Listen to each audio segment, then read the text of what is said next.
as we are seeing them come into Champ Select now. The question will be, do Legacy want to play to their strengths of the late game, but can they get through the early game, which is where Absolute definitely shine? Well, this is certainly going to be very draft dependent for both these sides, so we'll see what happens here in the first one. Legacy on the blue side, Maokai, Azir, their first two takeaways, and Absolute answer back, Ryze and Kog'Maw. Yeah, the Azir being taken away here from Midbeast. He had a very good game last time, needs to be respected, and of course the Maokai again. Two of the last champions from their last team comp. Very strong champions. Get them off the board. Yeah, makes sense. Don't want to give those over to either team here. Legacy, you can see 4 seconds left to decide their last pick. It is actually going to be the Nautilus, so respecting that as immediately the Echo ban from Absolute. So the Nautilus being banned says to me that they were just looking for a fill ban, almost like an essentially strong support champion they just wanted to get rid of. And ideally, they got rid of that because Ryze and Echo are now forced bans from the side of Absolute. It does leave open Alistar. But Kog'Maw being banned as well is very interesting because they could just default to the Varus. Yeah, sort of that, you said it could be the Varus, but maybe Kog'Maw scales a little bit better. It'll be interesting to see what they want to be doing there. But I think a fairly strong pick, as we can see Minky going to get a Fizz, it looks like, perhaps. Yeah, deciding for the Fizz, Maokai being banned, Ryze being banned again. Fizz is always an exceptionally strong champion.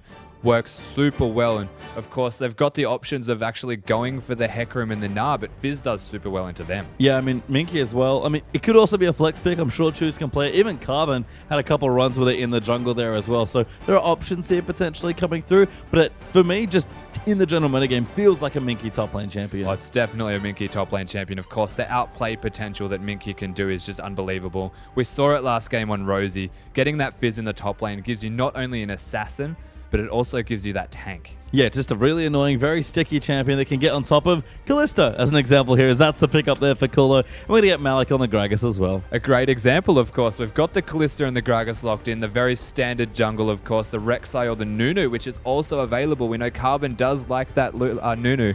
A good response capability here from the side of Legacy, and it works well with having that Fizz already because the zone control is important. You need to be able to control your lane to allow the Nunu to get into the jungle, and it's very dependent on that. So we'll see if he wants to lock in that Nunu, but that'll say to me they probably want strong laners first or after the Nunu pick. Yeah, makes a lot of sense there. So Legacy have some time here. Got about 20 seconds to decide how they want to complete this comp. Like we mentioned, Fizz, very flexible, so they don't have to do too much here as far as adding to this comp. Lots open to them. Seen Caitlyn be very popular today. Be curious to see if that's going to be a holdover or not here. Into Kalista might be interesting. I can see where that might be good things, but Legacy can also stick to their standard picks there as well. We're going to hover the Alistar. Legacy running out of time to make these picks here, but they are going to do it. Nunu, Alistar. Stick with the old favorites. Carbon said if Nunu's available, he has to pick it. It's a shame, but he does have to pick that champion. So they pick up the Nunu, they get the Alistar, both exceptionally good. And then you've got a Fizz. You look at the Legacy lineup so far, 3 out of 5 completed. I'm pretty scared. Yeah, I mean, they're strong champions so far, and still a bit of flexibility here in the draft coming through. Absolute, though, going to have a couple of fun ones here for themselves. We'll see what they want to take through as their next couple of champions. He has Midbeast, offering that Syndra that he likes to play a lot, at least in solo queue. He does like to play a lot of Syndra in that solo queue, of course. He is a very prominent Syndra player, and while we wait for them to lock in their champions, of course, much more likely now, perhaps, with the Gnar pick. We'll see what they want to do, but there is a little bit of time left. Yeah, quite a bit of time. Again, Gragas, Kalista, very standard stuff, so you can sort of complete anything that you want here as far as the comps go. They do look in the Gnar. They're going to give Mattress the Thresh again. So they've got the Gnar and the Thresh now completed. It's a very interesting comp for them. They've got this disengage coupled with the engage now. It's a lot of raw damage at the moment. The Thresh Kalista, also a very good bot lane. You've got teleport and strong ganks right now in a 4-man comp. Yeah, looking strong, very flexible here. So we'll see how Legacy want to do as far as completing the rest of their comp goes here. Tally's been pulling out a couple weird ones, I have to say. Oh, never mind. He's got the Corki. It didn't even hesitate. Locking in the Corki straight away. And that's pretty mid-game. You look at the rest of their side. They've got Nunu. They've got Yasuo. Choo-choos. I have a feeling I know what he's going to do. It's probably going to be a Trinity Force Yasuo. Yeah, I mean, we've talked a bit about it. Starting to see a little bit more Yasuo, kind of as a niche counter pick, but Trinity Force after Static Shiv, all of a sudden, the weakness, the crit you're lacking, all that strength you need in the mid-game, right back where you want it. That's it. It provides you more than just that 100% crit as well. It procs the Sheen with your Steel Tempest on the Q and the Phage move speed. You become this sticky, pseudo-tanky, but still raw damage output beast. And Legacy with the finished lineup now, makes up for that late game deficit with the Yasuo being there. The magic damage as well coming out from the Fizz and Corki. It's very clever, and I like their draft. I like it a lot. I actually was thinking when they locked in Corki, I'm like, they need someone for Nunu to Blood Boil. Yeah, so a pretty good target there for the Blood Boil as well. We have the draft completed now. Mid-Beast going to go back to his Victor. So he's locked in the Victor here up against the Yasuo. It's an interesting matchup in particular because there's a lot of damage that can come out of the Victor in lane, and it's very easy to push the Yasuo out of lane. He does have a little bit extra shield now in the later patches, of course, but it's not a drastic amount, and there is going to be a lot of outplay required. Yeah, I mean, we have to expect this pick from Mid-Beast as well. He's played a lot of Victors. He's had quite a lot of success with it here. This is a blind pick Yasuo here for Choo-Choo, who's been an old-school, long-time Yasuo player ever since they won, actually, about a year or so ago. So Choo-Choo knows what he's doing, but maybe risky into the matchup. Yeah, throwing back to roughly winter last year, so a very long time ago, getting back on one of his comfort champions that has been a sleeper for him for quite a while now. We have not seen that in a fair amount of time. And up against this completed absolute lineup, I do like both drafts. And you have one question is, can Legacy get through the mid game? I mean, that's always the question. Absolutely. They're going to bring the aggression, going to bring the early game.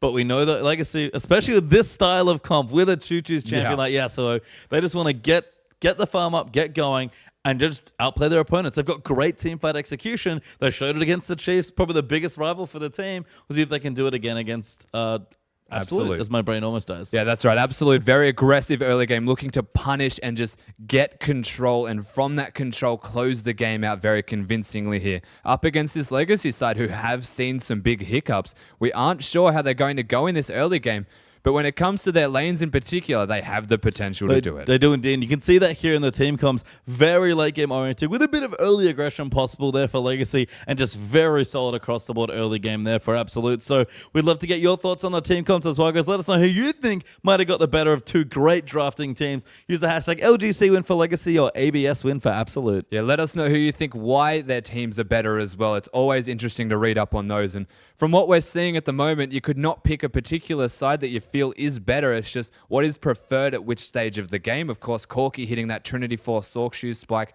gives Legacy that big mid-game. Yasuo carries it late with the Fizz raw damage output also.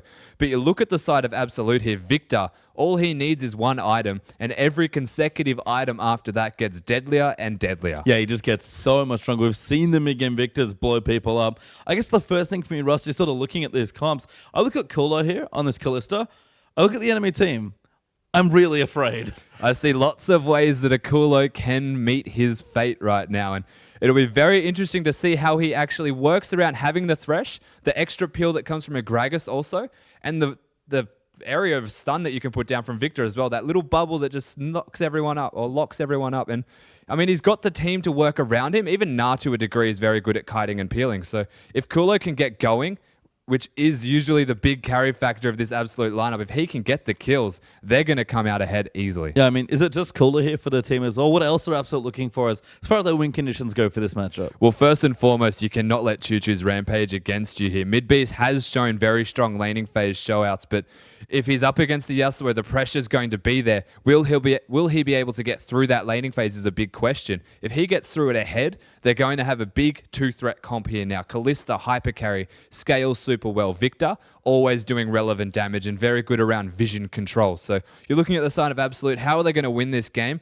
It is on the back of their mid laner, their AD carry. The rest of the side here, Malik loves initiating, is very high kill participation. Needs to put his team on his back, let those carries get big, and then steamroll through team fights. And of course, on the other side, we have Legacy, usually a bit more mid and late game focus. What do they want to do as far as their win conditions go? They have a very unique team comp here where they've got the two assassins again. It's similar to what Sin were running. The difference is that Yasuo is much more outplay. Echo is a little bit innately tanky with the ultimate and the shield that he can put down. So it will come down to how they can engage. Choo-Choo's does have the Alistar as well to combo if they do hit that knock-up, and that's a big teamfight factor for the side of Legacy. But it's going to come down to how the zone control from Flying Dew and Carbon works. Can Talawaka put down the poke, get that damage down before he dies, and allow Choo-Choo's and Minky to come through massive? They're going to be a scary front line. Yeah, and they're going to have to do a lot of work here. I mean, just in general, Legacy, it's again another mid to late game focused, very high execution team. I think they're pretty comfy in this spot. High execution seems to be their forte, except Carbon, of course, prefers preferring the Nunu. Nunu because it's available. Loves to be the Elise perhaps, but always with Nunu's up, he's going to pick that. So Yeah, and again, if it is high execution, but it's also quite easy to do if they're ahead. Yeah, I mean, that's the other thing. Absolute cannot give Legacy room in this game. They're the team that wants to get ahead early. They're generally more aggressive, so they really have to run them into the ground early. Yeah, the big story point for this game is, can Legacy get through the early game against the pressure that Absolute's going to put out? Or can Absolute just completely run over them like they did against Avant on Monday? Well, we'll have to find out. Are they going to weather the storm, or are Absolute going to be all over them once again? We'll hand back into the studio to find out. Thank you very much, Pastry Time. I'm excited to see this one. Of course, Carbon not able to play as Elise yet again, leaving the Nunu up. All of these teams doing it, but man, Choo Choo's back on the Yasuo. It has been quite some time. Yeah, so first things first, I don't think Carbon's ever going to get the Elise pickup that he's looking for. I think that he wants it a lot, and the team wants it not at all. But coming through the rest of it, the Yasuo pickup definitely is something interesting in there. Getting it back onto the Rift, it's seen some play in the top lane. Going through a slightly tankier route, you grab a Giant's Belt, Barmy Cinder, something like that, then you go into your usual build. You do miss out on 100% crit cap unless you go for the Trinity Force that Rusty is a big fan of right now. But honestly, we've seen a lot of different variations of Yasuo's come through the Rift. Chooses a legacy Yasuo player, so I want to see what he brings to the table. Yeah, nice. And I like that you can get away with saying that this time around, mostly because it's true in multiple different ways. And Victor as well. I mean, I'm excited about seeing the Victor into Yasuo matchup. And do you know how that one generally works on paper? Because I believe they sort of missed each other as far as metas were concerned. Yeah, they certainly did. They've never really bumped heads. Of course, the ultimate going to come across and do a lot of burst damage from Victor. Straight line wave clear has always been great against Yasuo because you never really have to fight him. So unless Tally is Choo's able to land some awesome wind walls, I think that the matchup should go in Mid-B's favor. Well, we'll see if it does. We are going to be on the Rift for our final game of the night. Legacy taking on Absolute. Tallywhacker and Mid-Beast scoping each other out here in the mid lane, but no one actually entering each other's jungle this time around. Very defensive play. And it's interesting because we've been seeing lane swaps throughout the day, and it looks like both of these sides pretty happy to go into standard lanes. Yeah, it certainly looks so straight up here as they're just trying to get the 5-point defense out on both ends. Yeah, Kalista does like to be able to get in there with Thresh at level 1, try and mix it up. Corki always happy to lane, especially when you couple it with something aggressive like an Alistair. So you can see these teams just trying to run at each other. Legacy would be confident they can deal with what Absolute are going to bring, and Absolute, they just want to fight everyone before 20 minutes. Yep, all the time. What I love is the fact that the Jack Attack mid-beast combo is terrifying. If you get that laser beam across a group of gnarred up targets, that is so much extra damage after that first augment, not to mention the Chaos Storm is available for so much more. And then you've got Kulo, who can just rend them all to death, one after the other. Yeah, they really do have the ability to lay AoE damage, especially if Jack Attack goes something like that big hammer that turns into an axe for some reason. Black Cleaver. If he's able to go with the Black Cleaver, talking about item pathing, that's weird. Yeah, will that's definitely mean weird. good things for the team comp of Absolute. I learned something severely new about how items work. If Mickey Well is going to be able to take down these little popcorn chickens and get himself to lane with a little bit of a level advantage. And Jack Attack not going to take a camp, just going to get up there and start pushing this wave out. And so I want to see what order Choose goes on his Yasuo currently, because, you know, there's been some very vocal people right now saying Emax is the efficient way to play Yasuo. Yeah. Q obviously leveled up here first to just push in the wave. Not are great those training. people all spawn? No, actually not. Okay, interesting. Boy tweeted it out. It was the first person. Oh, okay, got it. Thank you. Jack Attack is going to find Mickey I Well. also Maxi, for those yes, wondering. you do. Yep. You do. I remember this better. conversation. Yep. But, you know, who am I to decide? Let's have Choo Choo show us. Yeah, let us see what you're supposed to do, Spawn, as the professional, of course. I'm going to trust Choo Choo's opinion most definitely. This guy's been playing Yasuo for a very long time. Death Sentence just to last hit the minion. Nice work. And the other thing I want to point out, definitely not a preference choice. There is a right or wrong way to play this, so we'll live or die off Choose. Yeah. How all or nothing. Yeah. The difference between win rate as far as taking Qmax or Emax, what was that about? Emax is 6% ahead, 47 versus 53. Yeah, that's actually pretty big as far as champion win rates. That's huge. Yeah. He goes from being like bottom tier to being up there with the best. Well, look, we'll see how it plays out, and we'll see what Choo Choo's is going to opt for. One of the powers of the Emax is, of course, the extra magic damage that you are going to do. So mixed damage always something that's very difficult to account for here. You're actually not going to find the mark, but mid-base taking a lot of damage from Choo-Choo's here. He's just going to use that E, and get he himself is back maxing towards Q. the mini. So, you know, Choos obviously doesn't agree. No, he just wants to take the handicap because he likes the extra challenge. Is that what it is? That's what it is. That's what it is. Spoke for it. No, it's just testing you. I like it. You saved us both at the same time. Yeah, not bad. Minky towards his top side is just going to try and farm this one out. You can see already ahead a little bit. Of course, those popcorn chickens not worth quite as much, so Jack Attack with a little bit more relevant farm. But man, Minky taking it to him this time around. So something that you should note about Bounce and what Jack Attack didn't utilize there is you get a short attack speed steroid after using Bounce. I think it's like 20% or something at rank 1. Goes up by 10 every single time you put a rank into that. So generally, as you bounce away, you're very good at trading effectively as you kite back. But Jack Attack missed the window for it, so didn't get it in there. Yeah, did not for that one at all. Knock-up going to come through from the queue for Choo-Choo's. He's going to continue to play out this lane, and so far doing very well. Yeah, so far really good for him. He's up 10 CS. There's only about 5 in that wave, so definitely doing his job of being a huge lane bully right now for Legacy. Yeah, cooler. Able to get some damage down to Tallywhacker as well. The Triumphant Roar from Flying Jew helping out as far as keeping Legacy in this lane and comfortable. And I was been waiting for Tallywhacker to do this for quite some time. Hop back on a champion that is definitely comfortable. Yeah, and it definitely is a point. Hop on someone that does well when ahead in lane as well. Too many times Tallywhacker kind of gets onto picks, but they don't really spike at the right time for him to be able to get in there and really affect it. With someone like Corky with the Trinity Force first, means that as soon as he gets any form of advantage in this lane, he's really going to be able to take it to the Kalista, who has a different, unique build path.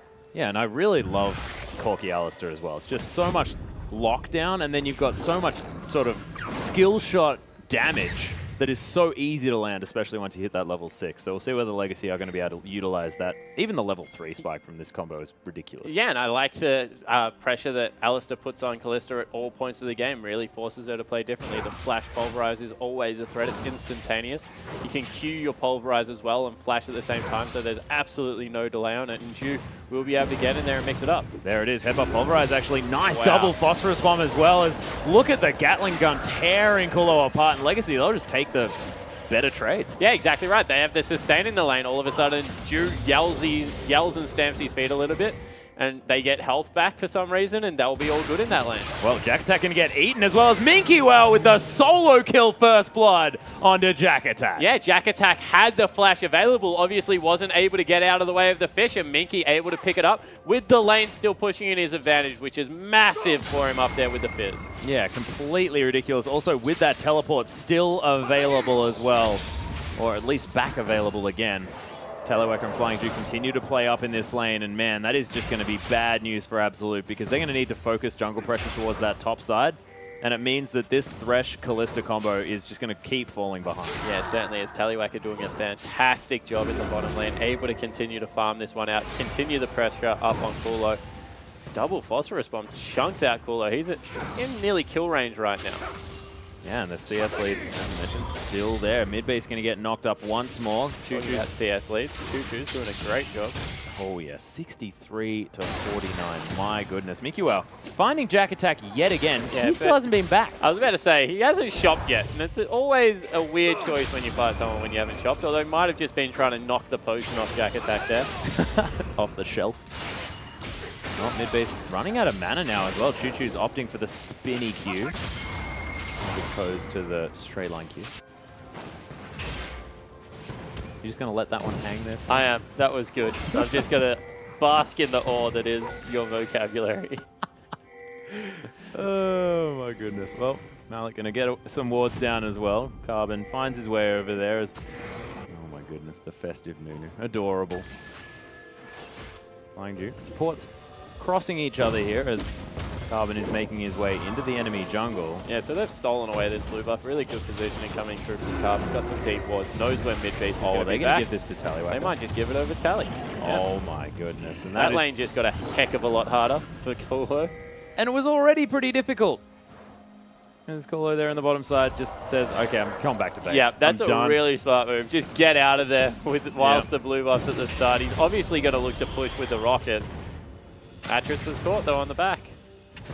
Yep, so he's not going to be able to go home, but at least Kulo made it. Able to pick up a BF sword for himself. So and straight away they go towards Dragon. They recognize that they have another back timer in their advantage, and they're just going to go across and pick that up for free. Well, Minkyuel's also going to find Malik as well, who's trying to deal with this Fizz. Of course, there is a Victor around, and this is just Legacy using Minkyuel as this distraction in order to pick up the Dragon. And look, it was complete vision available from Absolute, but I believe Legacy even saw that ward go down. Yeah, and look, on the other side of the map, they really don't care whether this blue buff goes across. Minky's just trying to be frustrating because they've got a Yasuo mid. Yeah. Minky probably wanted it for himself. And Carbon's like, dude, I don't care if you get it. I'm going to take a mid lane. You can see that's exactly what they're doing. Of course, Choo-Choo's able to utilize the Blood Boil very well at the same time. It's something that we haven't spoken about. So Choo-Choo's... Yeah, just produce a disbelief about the Q-Max as well, ladies and gentlemen. Don't worry. Yeah, see, look at this. You got people some on my fans side. Yeah. Well, mid-beast. Well, turns out he wasn't on my side. He just wanted to give me. Are you guys going to continue to have a conversation? Should I just leave? That would actually be preferable right about now. It's been 5 games with Atlas. Have said that. I knew I shouldn't have said that. Oh, goodness. Okay, let's just continue. Mid-base going to clear out the mid lane, and Choo-Choos finds his way back in. So I used to get told, never ask a question you don't know the answer to, Atlas, and that was a bad one, right? Well, wait, I think it's a question that you don't want the answer to, is what you meant. Really? Yeah. Because you should only really ask questions you don't know the answer to, otherwise what's the point? I'll explain it to you later, it's okay. Okay. Tallywhacker though, even flying Jew, going to freeze up this wave, make sure it's right where they want it, and Kulo and Mattress still struggling just a little bit to try and get things in this lane. Actually, Kulo not doing too badly, but Legacy still with control. Yeah, it certainly is, and you know, just not able to exploit Kallista's great laning phase that you usually have.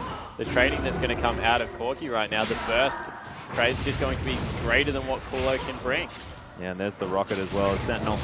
Spotting some people out in the lane. Not actually doing too much there, but just being a friend.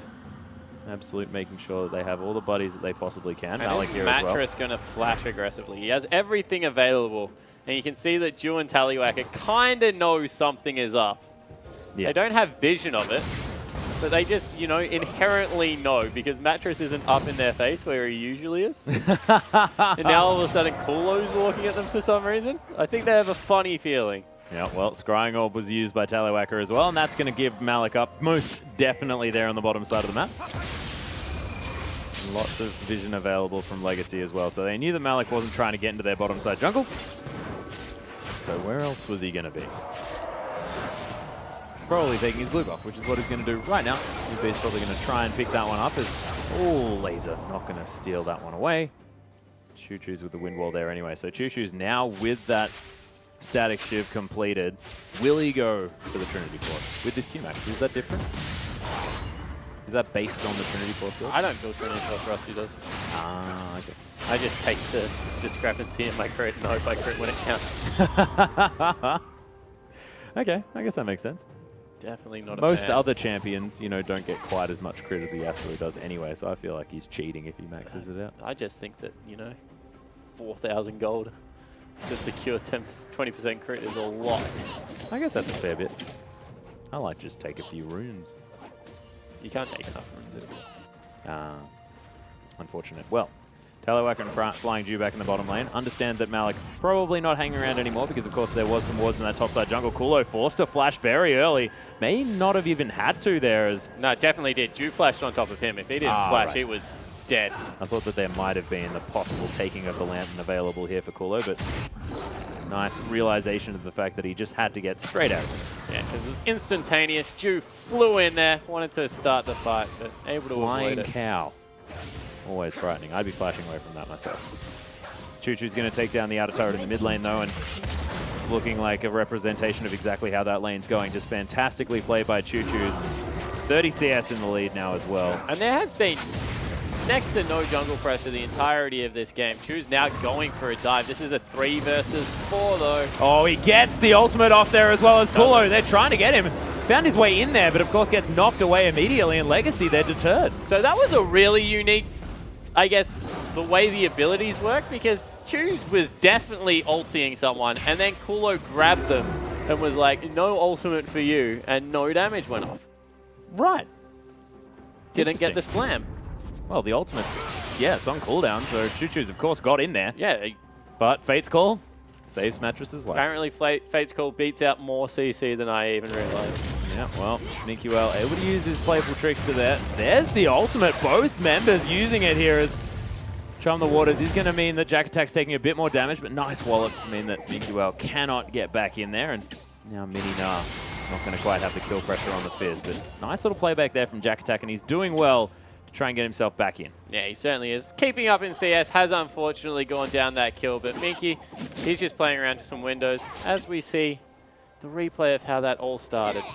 Yeah, they were in lane. Here, this is the one that I wanted. So it was a little bit too late, but good shot. Yeah, it was worth a shot. Oh, there it is. Some Oh, slow-mo rockets. Choo-choos, yep. Like it. Jack Attack, though, going to continue farming here on the top side of the map. Minky-Well did die. So I believe that was a 1v1 that was won out there by Jack Attack. Nicely played. Yeah, so Jack Attack able to get back into the lane, pick himself up a kill, grab some CS, got a headbutt a turret. That's why I love that Naskin. Yep, Death Sentence onto Carbon as well. Who's just going to wonder why and keep walking. Choo-Choo's going to keep throwing out Steel Tempest and smacking things and spinning around. I like it a lot. There's another Static Shiv proc, and just so much wave clear once that item comes through for a Yasuo, and just able to get out so many Qs in these fights with the extra attack speed. So Legacy now going to start off the second dragon for themselves. 2,000 gold in the lead. And so far, this game sort of very methodically played. Anticlimactic, I think, is what we're looking for, because Absolute have been going off in early games. This game is anything but. This is a slow, methodical, Season 2-esque game coming through right now from Legacy as they set up for another dive, but Absolute want nothing to do with it, so they're going to back away and give up the turret. Well, Absolute definitely don't want to fight this Corki at all, because Tallywacker picked up his Trinity Force, and if Choo-Choos makes his way down the lane as well, I mean, he's got Static Shiv, he can move really fast, he can get lots of damage down. Shoots lightning. Exactly, shooting lightning. My goodness. And wind, he's just, Windy magician. lightning. Now I know why He's Pastry basically a Time likes hurricane. it. He's a magician. It was more like he was, you know, like Thor or something like that. A cool god-like dude. Well, Thor had a Tallywacker. hammer, Max. Yasuo has a sword. Yeah, but there's still lightning and stuff. Okay, that's a good point. Look at this zappy thing that he's going to do. See? It's a bit of a Thor-esque maneuver. Okay. Well, you heard it here first, ladies and gentlemen. Yasuo not Thor confirmed. Oh, Carbon does find his way into the bottom side of the map, though. You can see Legacy with the pink ward in the brush. Means that they definitely have got him in there unseen. But Absolute still playing back. No one seems to be able to get the better of any of these guys. As I believe Carbon actually used... No, what the heck? Death Sentence is going to be going down onto a minion now as the Headbutt Pulverize comes in, but it's another Fate's Call and another surviving Mattress. Yeah, but right now the gold lead is just growing so large for Legacy, and there's not really anything Absolute can seem to do to stop it. Oh, Carbon. Trying to get in there, but... Malik altered the blue buff away from Carbon. Yeah, and into mid-base so Yeah, that he secured it. I know, Nicely that was done. really cool. I'm just saying that is a lot of cooldowns used to secure a blue. Well, look, there's also the fact that it's like the moral Victory? situation because, yeah, Carbon, if he had have just eaten it, would have felt pretty bad. So mid-base, he's secured it as well, and as the only mid laner that wants a blue buff, feeling pretty good about that. Jack Attack about to get the transform here. Not exactly optimal timing here for this gank for Choo-Choos. He's going to head back towards the mid lane and just take a Scuttle Crab on his way out as a consolation prize. And you know, both comps actually scale incredibly wrong. Wrong? The delete potential that's going to come through from mid-base is always going to be large. As Jack Attack now in some trouble. Oh, there's the fish. The ultimate to come down from Choo-Choos as well as he's going to close the distance with the minion wave. And look at this, able to get the Qs in and doesn't even keep that turret aggro. So nicely played by Legacy. Absolute, though, going to answer with this mid lane out of turret, and we'll see if they can get it. Yeah, they certainly would be able to pick it up, but a kill and a turret goes across to Legacy, so definitely winning out on that trade. And Choose is getting bigger, and Minky-Well also up there in the CS, got 2 kills now for himself on the Fizz, looking to have a rather impressive game. Yeah, Choo-Choos as well. And he's going for the Trinity Force He's build. picking it up. So Rusty going to have a pretty good time after this game. Certainly is. And you know, I don't have anything against the Trinity Force build. I just don't go. You just like Infinity Edges? Yeah. Yeah, that's definitely good too.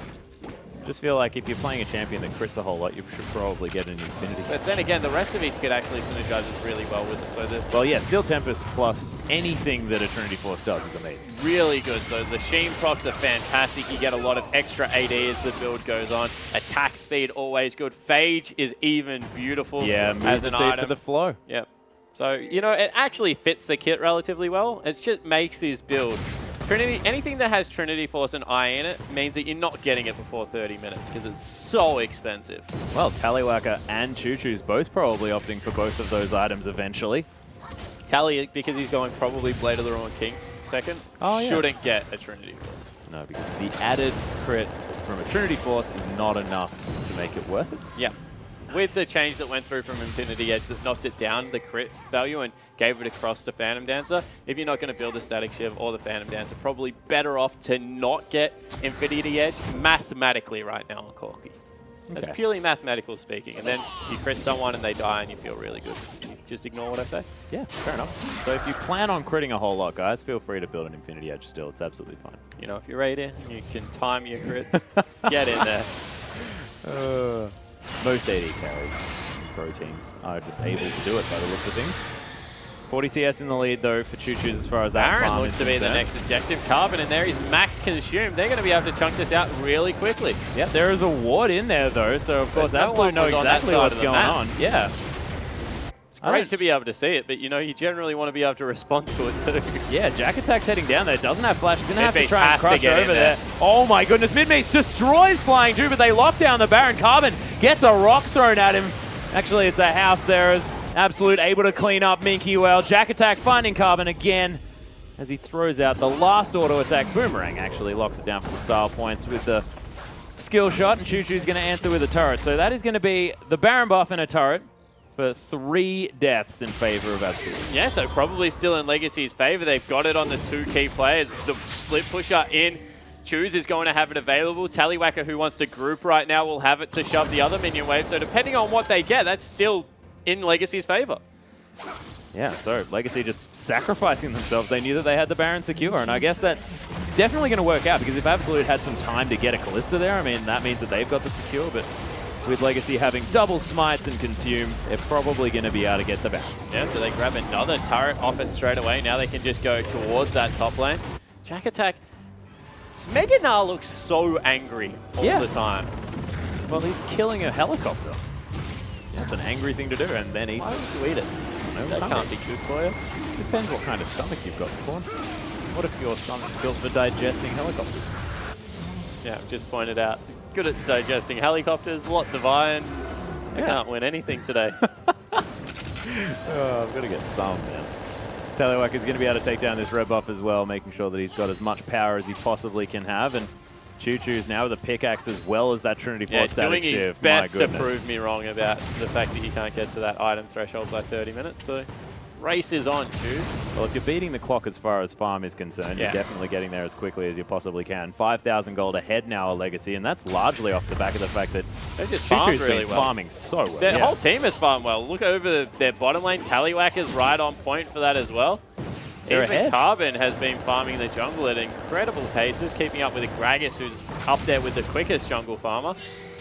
Probably Rek'Sai at the moment, but Gragas not too far behind, and it's just going well. Is Minky trying to solo out the Callista? Or trying to solo out 2 people? Yeah, he's looking for both of them now, as Minky Well just likes throwing fish around by the Well, looks of he's things. got a lot of cooldown reductions, so you know, what the heck? Just have a party, throw some fish. Yep, may as well. Does have a Frozen Heart completed as well, so that extra 20% cooldown reduction. Elixir of Iron just hanging out just to make sure he's the biggest fish in the sea. And Carbon is going to help out Flying Jew here. It's a bit amusing watching Nunu and Alistair try and clear a minion wave. It certainly is, and all of a sudden, Tally up there with Jack Attack and Minky Whale. They're going to look to shove in the last one, as for some reason, Malik's the just 4 gonna members kill killing Choo Choose. I mean, that's 1v4 as Minky Well trying to make the trade here as Carbon comes around. He's going to slow Jack Attack down. There's the Gnar into the wall as Jack Attack flashes out, and he's going to be safe. So Legacy, they lose Choo Choo's, but can they get the inner turret as the trade. Yeah, and it certainly looks like they can. And will they fight after this? Mattress wants to go in. There's the death sentence on exactly the wrong person. Flying Jew just blows his ultimate, and he's going to be absolutely fine. Jack Attack with no Gnar still wants to find a fight.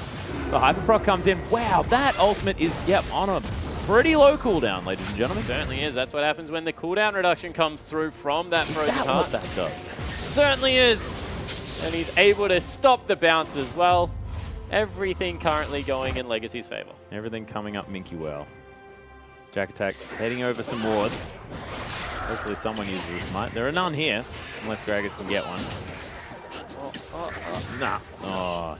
That was a value smite, Malik. I would have back done it. on this moment and regret. Exactly. So much extra gold. Not only is it an extra 30 for the jungler, but would have got 2 wards for it.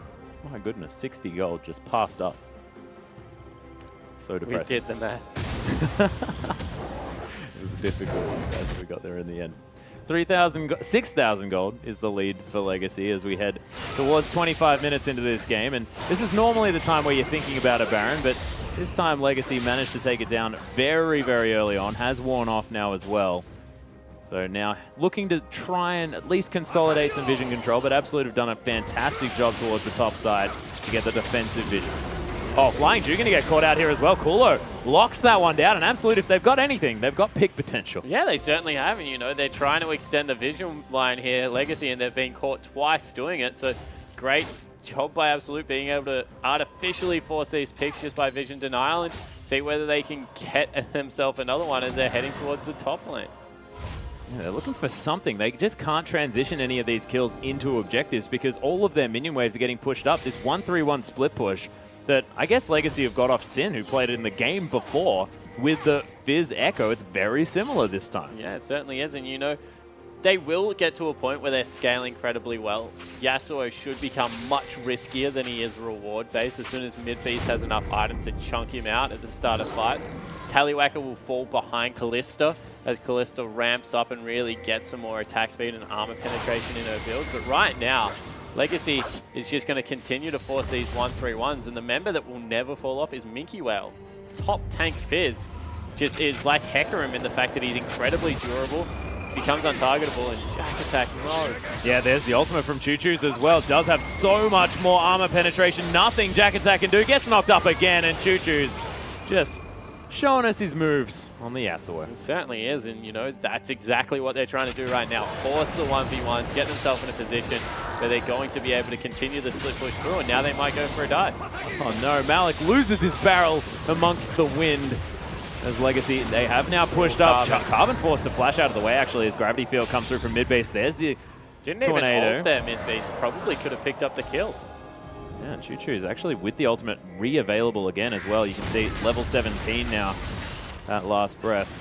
Not exactly on the highest of cooldowns as Absolute now trying to push this wave out. They haven't lost any of their base turrets yet. That is something that they can be happy about. And still 6,000 is the gap, so they've consolidated. That's why split push is only the only option coming through right now for Legacy, because they've got very melee champions in every lane except for Corki, who still is relatively low. So until they get the Sheen proc coming through trying to chunk out these turrets, they're going to just have to continue the skirmish, continue trying to get picks. Alistair will get to a point where he can just dive. He just needs a little tiny bit of armor, honestly, and he'll be able to get in there with the ultimate, start mixing it up. But for right now, Absolute's still in a completely fine position. Yeah, and there's 6 kills to 3. So as far as these fights have been going, things have been fine. But Legacy have just been in the right places at the right times in order to capitalize with turrets. They've picked up a Baron. They've got 3 dragons to nothing as well. Absolute really need to try and grab back some vision, and they tried to, but they're just getting it at the wrong times when there's not exactly anything to get from the vision that they're collecting. Exactly right. So Legacy just outright won the objective game as well as farming, but it looks like Absolute want to trade a big objective for the Dragon. Yeah, and they've started off this Baron as well. If they can get some spears into this from Kulo, they will be able to have a lot of secure. As the Fate's Call comes in, Legacy looking to try and fight something here. In fact, Flying Jew, Mattress just went right off into nowhere, but finds Choo Choo's for it. As Legacy, they're trying to close onto Malik and Jack Attack, but they're tanky members. There's the Gnar into the wall. Beautiful wallop as well, as Tallywhacker still in the back line. They take down Jack Attack, and now Legacy trying to close the gap. Look at mid-base. Oh, flashes out of the way of course, a rocket, and of course, to safety. But it is going to be Carbon securing the kill onto his counterpart in Malik. Tallywacker flash big one misses. Oh, dear. Probably not one for the highlight reel. Not all that fun. Choo Choo's going to find Colo though. There's the wind wall, and Colo, wow, that's 1 Q from Choo Choo's. Colo can't get in here and try and get anything out of this one, and that's going to be the second Baron going down for Legacy. 2 in a row for this team, and they've been securing objectives left, right, and center. And 10,000 gold is the lead in a team that hasn't even got more kills than their opponent. Yeah, and it just looked like on the back end of it, it was all about Flying Jew being able to zone the entire lineup and get in there. As Mickey Whale, yeah, there's the teleport in as well. Carbon, you're not going anywhere. Kulo locks down that kill, but can they get anything for it? I mean, the Dragon's up, so at least they'll be able to get their first one of those, at least slow down that 5th Dragon win condition. Yeah, so they'll be able to pick up the first one, grab all the additional stats that will come for that. You'll see the Ren come through, so they get their first Dragon of the game, but right now, with all the lanes pushing in and the Baron buff still on 4 out of 5 members, going to be incredibly difficult for Absolute to repel this split push. Man, Choo Choo's decimated. And he got it before 30 minutes. Yeah, he did. He's got a lot of farm, though. Yeah, Jack Attack forced to crush his way out of there. Nice lantern. Look at that, 3,000 gold, and he's only 2-1-1. Just being able to farm his... It's been an absolute... So he's taking raids every single time he can, or Raptors, sorry. Yep, Chicken back. Yeah. Just really strong right now, Choo Choo. He has made it 3,000 gold ahead. And like you said, pretty good when it's just 2-1-1 against 104. Midbeast has actually had a fairly admirable performance as well. I mean, there's nothing wrong with 269 farm at 30 minutes. I mean, if he'd been moving around the map, he's of course higher on his team, highest on his team, and able to affect a fair few of these ganks as well. As Mikiwell continuing to split push this one out. Choo Choo's waiting for anyone to come in. He's kind of giving it away. Yeah, he's got big purple minions there. He's realized that now, though. Going to head into actual split pushing mode as Legacy, with their 3 in the mid, going to try and get something done here. And of course, Tallywacker, he's got a lot of turret damage. Jack Attack might be caught. Minkwell actually getting stunned up, though. Gravity Field from mid base. He's taking a fair bit of damage over the side there from those rockets, and Absolute, they've managed to stop this one, but can they stop the rest? As Mattress actually forced off flashes. Legacy, they've locked up multiple members of Absolute. Flying Jew making his way in, but just soaking up that Chaos Field like nobody's business. Continues to walk out there as well. Descends onto Choo Choo's. Can he get out of this one? As he can't even get the wind wall down in time. Absolute continuing to hold this one off. Does look like a matter of time, though, because look at how much damage this turret's taking from Tallywacker. These Sheen procs doing work. Absolute need to make a move now. Choo Choo's just destroys Malik. Gravity Field's there, though. He's going to sacrifice his life for it. The double kill for Kulo as well as he, tries to get the pierce over the wall after the flash, but not going to find it. Chum the waters. And Descends just a zone out of the way. Really nicely played from Mattress there, but Legacy, they lose 2, but they get the inhibitor turret. Yeah, so they're able to break the back base, but it looks like Absolute still want in. Oh, there's the slow. Minkwell tries to use the Randuin's Omen, and as Colo actually may have given him a way out there. As Pierce, yet again, doesn't quite find the mark. Does get the slow with the Ren. There is no way you're catching it, Fizz, with CDR. Doesn't have all that much mana. No, he's just going to walk forever, isn't he? Oh, they actually got him. Thresh. Yeah, he's going to try and back, but is he going to have the playful trickster one more time? Tries to juke out of the way. As there it is. Jack Attack locks down the kill. Took it for a wander for that long that all of a sudden the members are back up from Legacy, so unfortunately Absolute can't push out any of their lanes, and the siege is just going to start again. Yep. Tallywacker continues to get the damage down, and do they move to the bottom lane, or do they try and get down another turret? I mean, I guess they wait until Mickey Whale is back available. A little bit of time bought here for Absolute. Jack Attack still trying to continue to scale up. Tally going to go back and spend so much gold. 350 and 354 CS. So much farm for these guys.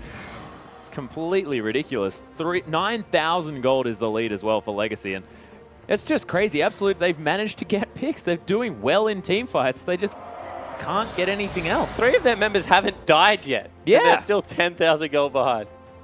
That's what happens. I guess Legacy just ignoring everything else apart from the objectives. And that's how you win games of League of Legends as well. As Carbon is just going to exit for a moment. We are going to have a slight pause, but then we're going to get back into this game and see who can take it. Because, look, 9,000 gold, it's not insurmountable, I guess. And the game is getting later, you know. The Trinity Force users, they're going to start falling off. Yasuo, he has exactly what happened in the last fight. Does a heck of a lot of damage. As soon as you CC him, he dies. One of the squishiest members on the Rift. So definitely windows right now that Absolute can look towards.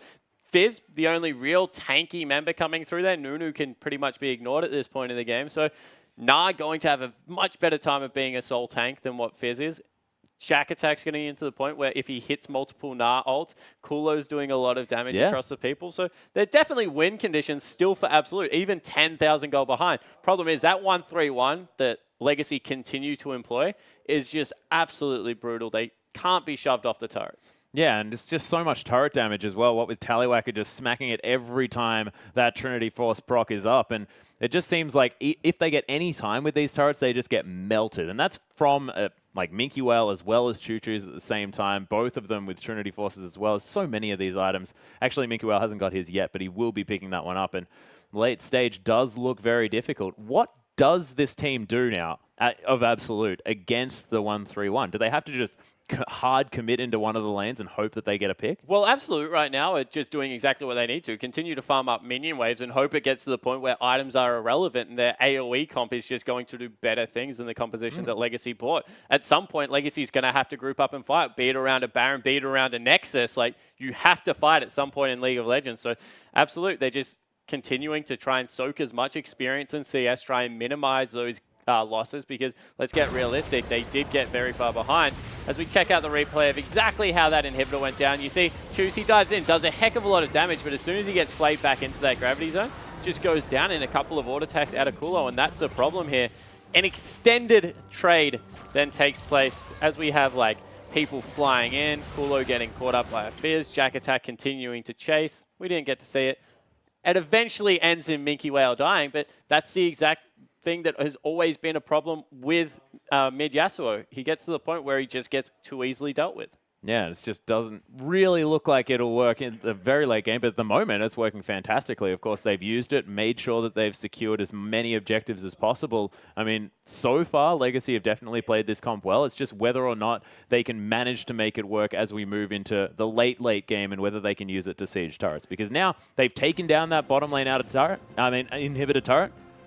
And we'll see whether they can pick up the inhibitor and get everything else happening. And this is what I was going to touch on Chu's build, is that because he's gone 3 items that give crit and attack speed but don't really go into lifesteal, he's going to be forced to build a QSS. Because generally, if you have lifesteal, you're able to go a little bit tankier on your Yasuo and you just do a lot of sustained damage. Right now, he needs to make sure he's not CC'd and try and get his burst combo out. As long as he's trading ultimate and maybe a kill for someone, definitely going to be still in his favor. But it's just a different Yasuo style. All about that burst damage, the assassination, and that's where Choose has really made his name. More of a mage player right now, coming through with the likes of Azir, Cassiopeia, and Coldmore, but still an assassin at heart. Well, he's actually found Jack Attack here as well. Randuin's is there, Jack Attack trying to escape, but another knock-up, and Choo Choo's just going to secure it. Even misses a Q just for fanciness. But now has the whole team behind him. Ultimate nearly back available. It's halfway off cooldown. Yeah, there's Fate's Call. Does get the knock-up onto Kulo, but I don't know whether Choo Choo's can really get this one happening. Another beautiful use of the gravity field and mid-beast, now with his almost perfected hex score, able to get things going. Yeah, and Tally, he's just going to take out this. No, he's not. He's going to try to take out the inhibitor.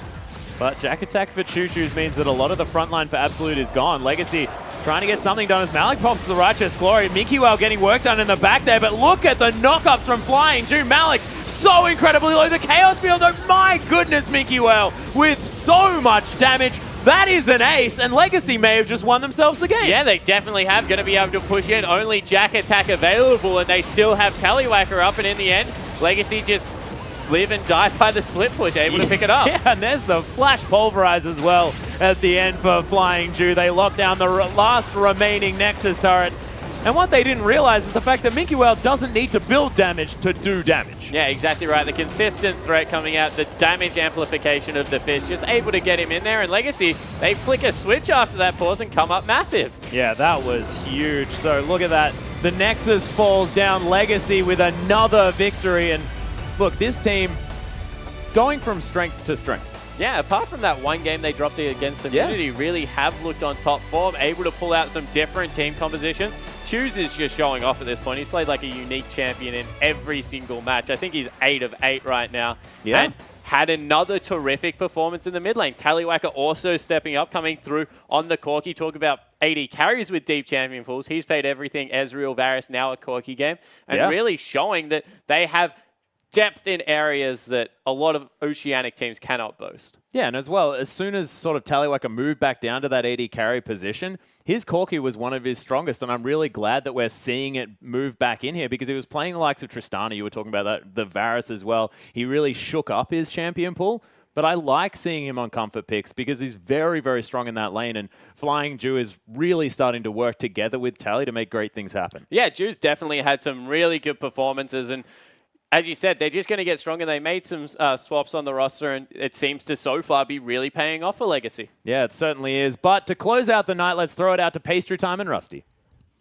Thank you very much, Atlas and Spawner. What a last game to round out a massive night of OPL, Rusty. Yeah, great game. Legacy getting a convincing closeout, and well done to them. They continue that win streak. Yeah, excellent stuff there. And with that, let's check in on the results of the very long day of play. As you can see, Sin versus Avant for that remake there, with Sin getting the win, then Chiefs winning, once again staying undefeated, Avant upsetting Direwolves, Sin beating Sudden Fear to round up their undefeated night, and of course, Legacy with their last game winning over Absolute. That's right, and if you want to see the VODs, any of the stats about this game or any information about the OPL, make sure you go to our website, oce.lolesports.com. Yeah, there's heaps of stuff to check out there. Plenty of good footage to watch tonight. There was Echoes, there were Yasuo's, there were crazy players. It was just a great night of League. Yeah, it was a great night of League. A lot of close games and a lot of weird strategies, so make sure you check those out again. Yeah, with that, we are done for the evening. Thank you guys very much for joining us, and we hope to see you again next week. For myself, Rusty, Atlas Spawn, and of course our lovely special guest, Ryan Meister. We'll see you guys next month.